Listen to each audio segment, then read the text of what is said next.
Halo, apa kabar? Mudah-mudahan kabar baik untuk kita semua ya. 3 bulan yang lalu, para kepala sekolah TK, SD, SMP, SMA, SLB itu berkumpul di Bali. Di situ banyak yang harus kita kupas di sini, tetapi kita hanya mengambil satu topik saja, yaitu menghadapi oknum kontrol sosial yang perkembangannya mengarah ke konfrontasi yang dipiralkan lewat YouTube. Hadirin sekalian, saya memakai ini tutup kepala khas Bali karena ingin mengungkap atau ingin mengorek kembali apa yang kita bicarakan di Bali pada saat itu, di mana Asosiasi Kepala Sekolah Indonesia pada saat itu mendatangkan Mas Sabrang dari Leto ya. Noe Sabrang dari Leto berbicara tentang pendidikan yang begitu akurat dan mendapatkan aplaus dari para kepala sekolah yang memukau. Memang seharusnya orang-orang dunia pendidikan seperti kepala sekolah itulah yang harus melampaui pengetahuan dari Mas Sabrang tadi. Tapi ini malah terbalik. Mas Sabrang yang masih muda itu mengajari kita bagaimana cara kita bersikap, bagaimana cara kita menguasai dunia pendidikan, seolah-olah terbalik. Maklum, kalau Mas Sabrang itu kan dia dari jurusan psikologi ya kuliahnya. Di samping ada 3 katanya jurusan yang semuanya tuntas, yaitu bidang IT dan pelajaran-pelajaran eksak lainnya. Kalau kita kan dulu kuliah cuma satu bidang studi saja ya. Kalau memang dunia seni ya menuntaskan dalam dunia seni. Kalau dia jurusan bahasa ya menuntaskan jurusan bahasa. Sementara anak muda zaman sekarang seperti Noe Sabrang tadi sampai 3 bidang studi dan kuliahnya di luar negeri. Dan itulah yang kita pelajari diantaranya dengan produk yang dia buat, simbolik. Yang mudah-mudahan nanti semua hadirin sekalian yang ada di sini memahami apa sih aplikasi simbolik itu. Tetapi kali ini kita akan membahas bukan itu. Kita sudah menontonkan peristiwa yang ada di belakang ini, di mana ada kerusuhan di SMA 2 Tambun Selatan. Datanglah serombongan orang yang di luar dugaan. Ada yang mengaku orang tua, ada yang mengaku dari kontrol sosial, ada yang mengaku dari masyarakat. Datangnya secara tiba-tiba, kemudian langsung teriak-teriak. Ada yang mendorong, ada yang menjamah kamera, kemudian teriak-teriak seolah-olah di situ ada kerusuhan. Padahal setelah itu dalam keadaan adem, ayem, tenang. Tetapi ketika gerombolan itu datang masuk ke sekolah, membuat suasana kacau seperti itu, seperti yang kita tonton di dalam video YouTube ini ya. Silahkan buka di channel YouTube Paglo Gubuk Apung, itu suasananya seperti itu. Dan sekarang sudah ditangani oleh Polsek Tambun karena pengaduan dari oknum-oknum tersebut untuk menyelesaikan masalah pemukulan wartawan oleh security. Padahal di dalam peristiwa di situ tidak ada pemukulan. Tetapi sekarang digiring bahwa sekolah harus menyelesaikan permasalahan itu. Yang diungkap ternyata adalah demo orang tua siswa dan lembaga swadaya, oknum swadaya masyarakat itu, katanya kontrol sosial, pergi 3 hari atau 4 hari ke Jawa untuk outing kelas dengan biaya 1,5 juta, itu keberatan. Padahal di situ ada dijelaskan yang mau ikut, yang tidak masalah. Dan orang tua yang diwawancarai oleh oknum tersebut, di videonya silahkan aja ditonton, saya tidak ikut, anak saya tidak ikut, tapi tetap didesak, biayanya berapa hari, terus ditanya, ditekan begitu. Dan terakhirnya, nama ibu siapa? Dan ibunya tidak menjawab. Ya, ibu yang bercadar itu dia mengatakan anak saya tidak ikut. Itulah salah satu contoh fenomena, dan sekarang akhirnya mencuat ke permukaan karena videonya dipiralkan, di-share kemana-mana. Dan para kepala sekolah sudah paham, begitu di-share tidak boleh menonton. Sebab kalau YouTube-nya ditonton, semakin viral dan mereka bangga banyak penontonnya. Dan alhamdulillah sekarang setiap ada video yang mereka buat seperti itu, kan pernah kejadian di KCD 3 juga mereka datang berombongan. Suasana pada saat itu sedang PPKM, masalah Covid sedang puncak-puncaknya, tapi mereka membuat karangan bunga. Tulisan di situ, intinya mah berkabunglah di karangan bunga itu. Kemudian ada yang teriak-teriak, ada yang orasi, ada yang masuk ke dalam ruangan, gebrak-gebrak meja. Ternyata mengatasnamakan aliansi mahasiswa. Aneh memang. Mahasiswa tapi perutnya buncit-buncit di dalam video itu, kelihatan itu. Makanya saya tuliskan juga di beberapa media, di antaranya Berita Disdik ya. Silahkan aja, itu judulnya itu Belah Bambu. Kalau di Berita Disdik, tulis aja di Google Berita Disdik, itu Belah Bambu, itu saya yang menulis. Yang kita ceritakan ini, di situ ada videonya.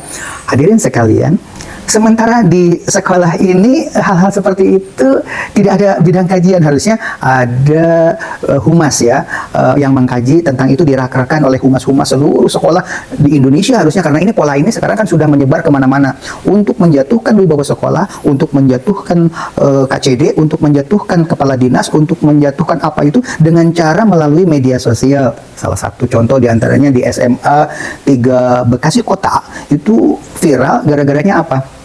Rapat sedang paparan rapat komite, kemudian dia videokan ketika menulis anggaran itu hanya sekilas saja, tetapi dia teriak di dalam video itu, oh, ini namanya pungutan, bukan sumbangan, begitu. Kalimatnya begitu, hanya kalimat seperti itu yang kita dengar di dalam video itu. Kemudian video itu di-share lah ke Pak Emil atau Gubernur Jawa Barat.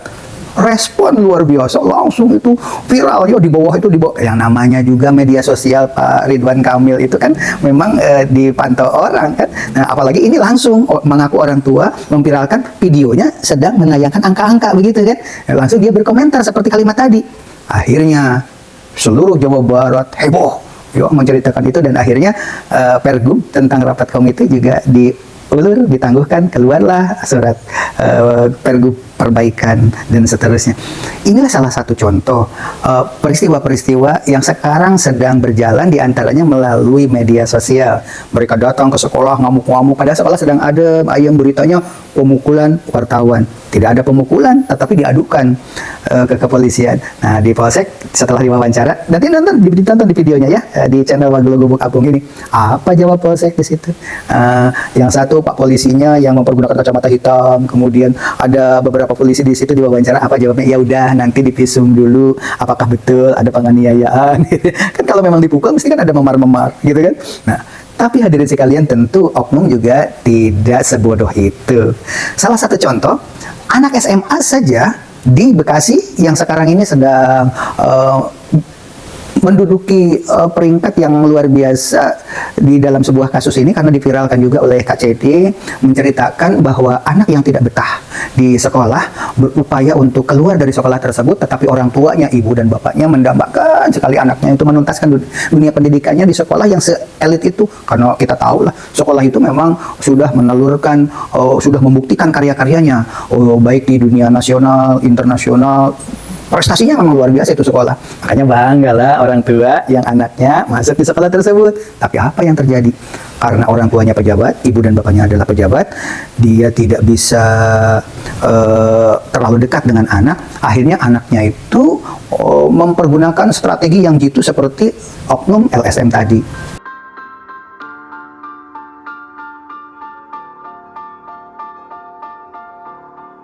Dia minta dipukuli sama teman-temannya. Akhirnya sama temannya dipukuli sehingga memar-memar tangannya segala macam begitu, barulah mengadu ke orang tua bahwa saya dibully. Ini buktinya, makanya tolonglah, saya sudah nggak kuat di sekolah ini karena saya dibully, pengen keluar begitu. Dan sekarang sampai pengadilan itu, apa yang terjadi ya kan? Peristiwanya seperti itu. Dan luar biasa memang karena orang tuanya memiliki kedudukan penting, dan saya tidak menyebutkan nama sekolah ya, ini yang paling penting yang harus kita pikirkan bersama-sama, menggerakkan bawahan sehingga ramailah suasana seperti ini. Padahal kan kesalahannya anak itu di swasta ya, di negeri juga sama, ada guru yang dipukul bagian rahangnya sampai rontok dan giginya juga sampai dengar-dengar katanya hampir lepas gigi-giginya kalau dipukul sama orang tua. Sama kasusnya seperti tadi, tidak bisa disebutkan di SMA negeri mana ya, tapi yang jelas kasus seperti ini adalah perkembangan yang harus kita pikirkan bersama-sama di sekolah. Dan mungkin di sekolah-sekolah hadirin sekalian dari Sabang sampai Merauke yang menonton video ini juga banyak kan peristiwa-peristiwa seperti ini, dan ini kenapa tidak diungkap? Tadinya saya inginnya di Bali itu akan berbicara tentang bagaimana menyelamatkan sekolah, karena sekolah itu sekarang banyak rongrongan dari luar, sementara para pemimpin kita itu sudah terlalu sibuk yang tidak lagi bisa membela sekolah secara all out. Karena apa? Karena desakan dari luar itu luar biasa. Seperti kata Pak Mahfud MD katanya kan di dalam konten YouTube ini, dia katakan kan seperti itu, untuk menyelesaikan suatu kasus itu karena Pak Mahfud MD dunia pendidikannya seperti itu, dia viralkan dulu biar ada desakan dari luar, sehingga di dalam juga harus bergerak. Makanya harus padu antara gerakan masyarakat dengan anggota MPR, maka akan membuahkan satu kebijakan, satu keputusan, tidak berdiri sendiri, katanya kan begitu. Nah, inilah yang dipergunakan oleh oknum-oknum lembaga swadaya masyarakat. LSM itu bagus, kita mengakui untuk kontrol sosial, tetapi kalau sudah oknum seperti yang tadi, dia mengadakan demo, seolah-olah ada kerusuhan, diliput, padahal yang namanya kamera itu, walaupun kerusuhan cuma 10 orang yang dibikin skenario-nya bagus, seolah-olah kan ramai sekali begitu, seolah-olah ada pemukulan, nanti saya adukan kepada kepolisian kan begitu. Di dalam video itu sampai kameranya pun dicakar begitu kan, sehingga oleng kamera itu. Nah, seolah-olah ada kerusuhan. Tetapi Pak Polisi kan lebih bijak, ya udah nanti divisum. Apakah ketika divisum nanti ada bukti memar-memar? Ternyata ada yang memar, tetapi yang nunjuknya siapa? Tapi kayaknya tidak sampai, mereka ingin melukai dirinya sendiri seperti peristiwa anak SMA sekolah swasta yang tadi. Yang namanya anak-anak itu ya karena ingin keluar dari sekolah tersebut gak betah, ya akhirnya minta dipukuli kan begitu. Apakah pihak oknum dari kontrol sosial juga ingin berbuat seperti itu? Dia minta dipukuli sama teman-temannya biar bonyok-bonyok begitu. Jadi ingat peristiwa pemilihan presiden kemarin ya, Ibu Sarumpait. Ibu Sarumpait kan bengkak-bengkak gitu kan. Padahal kan itu untuk pengobatan ya sebenarnya, tapi seolah-olah kan dipukuli gitu. Persis peristiwanya seperti itu. Nah, permasalahannya sekarang bagaimana sikap sekolah menghadapi fenomena seperti ini. Fenomena Ibu Sarumpait, fenomena oknum yang membuat kerusuhan sudah 2 nih di Bekasi bulan ini, di SMP yang tadi kita ceritakan, kemudian di SMA 2 Tambun Selatan kasusnya sama, membuat demo besar-besaran seolah begitu, dan strateginya kameramen disiapkan, yang teriak-teriak disiapkan, yang bikin kekerasan disiapkan, tag-nya disiapkan, sampai di KCD3 itu kan membuat karangan bunga. Karangan bunga itu harganya berapa? Itu lumayan besar harganya itu kan. Dia pasang dulu, kemudian di syuting begitu kan, kemudian dibuatkan di berita online, share kemana-mana. YouTube-nya juga sama, di share kemana-mana. Tetapi dari pihak sekolah udah paham, begitu di share kemana-mana, penontonnya itu kemudian hanya 19 orang atau apa begitu. Saya bilang, jangan ditonton, tetapi di-download dulu oleh salah satu organisasi. Waktu itu saya yang mendownload, kemudian dicuplik sedikit, saya share, tolong jangan ditonton, yang ditonton ini saja. Kalau ingin video lengkapnya silahkan hubungi saya, sebab saya sudah mendownload. Jadi hanya menambah 1 penonton saja yang download. Hadirin sekalian yang ada di seluruh Indonesia, mari kita organisasikan. Jika ada oknum membuat keributan di sekolah, kemudian berbuat seperti itu, jangan dilawan dengan kekerasan seperti di SMP yang di video yang tadi ya. Dia dilawan sampai teriak-teriak, akhirnya keluar bahasa terminal, menyebut nama binatang, apa tunjuk-tunjukkan sampai tidak enak didengar. Padahal itu di dunia pendidikan, anak-anak sendiri kan seharusnya tidak boleh mendengar kata-kata seperti itu. Ini dipiralkan dengan kata-kata kotor seperti itu, dan gurunya juga sampai tidak bisa berkata-kata, bicara teriak. Harusnya tetap senyum semuanya, seperti di Gaza ya. Di Gaza itu kan walaupun diborgol sama orang Israel yang persenjataannya lengkap, dia apapun dipukuli apa, begitu lihat kamera senyum aja. Itu adalah salah satu contoh orang Palestina, itu bagus itu. Walaupun dipukul sekeras apapun, begitu ada kamera moncong di depan senyum gitu. Seolah-olah dia bahagia sekali gitu, seolah-olah dia itu diborgol, dipukul, di apapun senyum di depan kamera kan seperti itu. Coba aja lihat peristiwa-peristiwa di Gaza itu di Palestina, ketika terjadi penganiayaan itu banyak sekali foto-foto wanita cantik, anak-anak muda itu di depan kamera senyum gitu ya. Nah, ini harus kita tiru. Setiap sekolah ketika ada orang membuat skenario seperti itu, sikapi bersama-sama.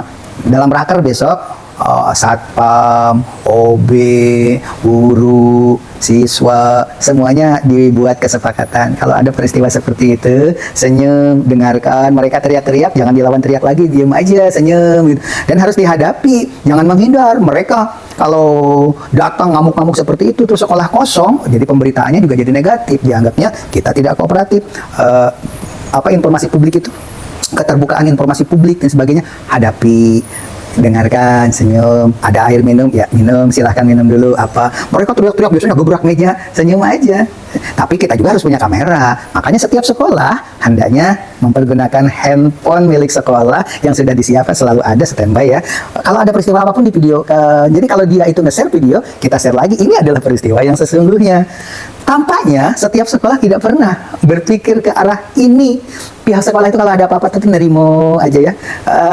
Betul-betul seolah-olah terlalu sibuk dengan memikirkan suasana di sekolah. Seperti kasus bubarnya sekolah rintisan bertaraf internasional yang katanya pada saat itu adalah perkembangan sekolah Indonesia yang bagus.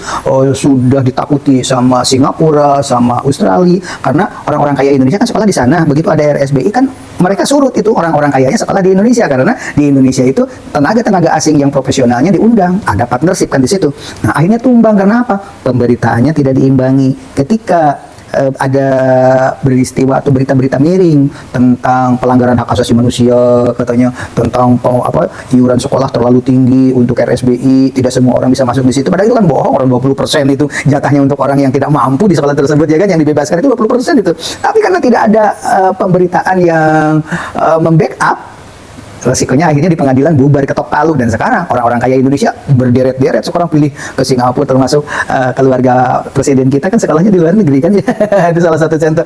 Padahal kalau RSPI dipertahankan, mungkin Australia dengan Singapura sudah hampir gulung tikar itu dunia pendidikannya seperti itu. Karena apa? Orang-orang kaya Indonesia tidak lagi membuang uang di negara mereka.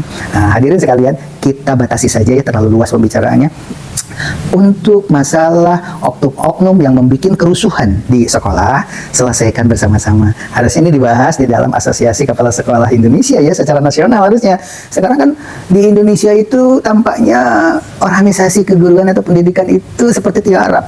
Kenaikan pangkat golongan dari 4C ke 4D itu salah satu contoh. Kemarin ujiannya lucu ya kan, dunia pendidikan, tapi soalnya berbicara tentang Bandara Soekarno-Hatta. Kemudian untuk pelajaran seni di situ soalnya adalah banyak sekali tentang soal tes, tentang ilmu-ilmu kecat airan, teknik melukis cat air, bahan cat air, dan semuanya cat air. Itu kan sama saja dengan merusak perekonomian Indonesia, memasarkan produk Cina. Cat air kan buatan Cina, padahal di Indonesia itu kan banyak karya-karya seni, ukir, keramik, tanah liat, dan sebagainya. Tapi alhamdulillah tahun 2023 ini, karena saya mengkritik pedas di dalam beberapa tulisan, kemudian saya juga wawancara, ternyata kooperatif ternyata ya di tingkat nasional itu.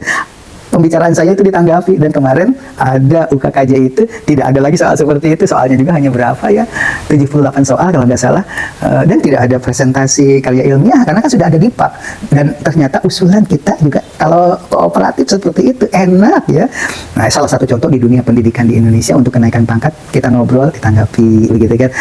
Tidak usah rame-rame membuat seminar, membuat apa, mengupas tentang ini, enggak, ternyata enak kok. Yang paling penting itu kan keterbukaan dari hati ke hati. Terima kasih nih kepada Dinas Pendidikan, termasuk untuk kenaikan pangkat ya, walaupun tetap agak susah sih untuk sampai ke 4. Nggak apa-apa, karena di guru itu paling gampang kenaikan pangkat itu. Beda dengan di kantor-kantor kan. Jabatan fungsional di guru itu mungkin paling cepat ya.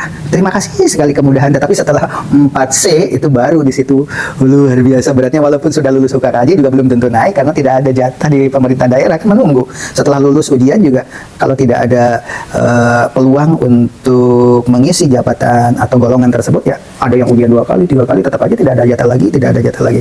Nggak apa-apalah, karena kata Bung Karno kan, jangan bertanya apa yang diberikan negara kepada kita, tapi apa yang harus atau yang kita sumbangkan untuk negara ini, itu yang paling penting. Nah, sekarang kembali ke topik yang tadi, bagaimana menyikapi fenomena kerusuhan yang diviralkan lewat media sosial, yang gebrak-gebrak meja, menuduh sekolah melakukan kekerasan terhadap mereka dengan cara pemukulan, dan diadukan ke kepolisian, dan oleh kepolisian juga disikapi, sekolahnya dipanggil. Ternyata ujung-ujungnya bukan berbicara masalah pemukulan, tetapi kenapa terjadi pemukulan? Di antaranya katanya karena konfirmasi ke sekolah mengenai biaya study tour, kemahalan, malah oleh sekolah dianggapnya intimidasi. Bilangnya begitu, jadi digiringnya ke situ. Jadi berawal dari kerusuhan, akhirnya apa? Audit anggaran tentang pariwisata atau apa? Outing kelas itu. Akhirnya mau mojoknya ke situ. Padahal kita tahu kan, ujung-ujungnya mengapa mereka itu rusuh seperti itu? Ya karena tidak berbagi dengan oknum. Tapi alhamdulillahnya itu banyak lembaga swadaya masyarakat yang benar-benar baik, sehingga mereka juga dulu pernah membuat spanduk ya, kalau ada peristiwa seperti itu adukan kepada kami. Akhirnya di antara mereka juga ada perselisihan ya antara lembaga swadaya masyarakat sungguhan yang membela sekolah dengan oknum, tetapi oknum lebih kuat, lebih banyak ya, yang tidak memiliki SKT, surat keterangan terdaftar, itu lebih banyak, sehingga LBH PGRI pernah mengeluarkan surat edaran. Kalau mereka datang ke sekolah, tanya dulu mana SKT-nya begitu. Dan apa yang terjadi ketika mereka datang, ditanya mana SKT-nya, ngamuk mereka, wow, membuat keributan yang luar biasa begitu. Dan ketika sampai ke pengadilan, di pengadilan juga, Pak, maaf, bukankah mereka ini tidak ada SKT-nya, surat keterangan terdaftar, kok aduannya ditanggapi? Apa jawabnya? Jangankan dari lembaga swadaya masyarakat, walaupun dia tidak memiliki SKT, kalau mengadukan ke kejaksaan, mengadukan kemanapun harus ditanggapi. Ini masalahnya. Jadi ditanggapi, diperiksalah sampai 3 bulan berdasarkan berkas-berkas aduan mereka. Itu yang membuat kita lelah sehingga sekolah itu tidak berdaya. Lelah mengurusi hal-hal seperti itu. Padahal ketika mereka datang diselesaikan dengan minuman, dengan senyuman, dengan makanan ringan, ngobrol berdua begitu, pulangnya diongkosi, selesai. Tetapi ketika sudah sampai kepada pengadilan yang tadi, ke aparat hukum, sudah 3 bulan terus-terusan, orang tua dipanggil, wakasek dipanggil, siswa juga ada perwak terus dipanggil semua peristiwa, lelah memang. Tetapi ya itulah seninya, gitu. Itulah seninya. Oleh sebab itu kita juga membuat skenario sekarang. Kalau ada yang demo besar-besaran memviralkan untuk dilaporkan ke aparat yang terkait tadi, itu bagaimana caranya? Jangan terpancing. Demikian. Terima kasih sudah membuka atau menonton channel ini. Assalamualaikum warahmatullahi wabarakatuh.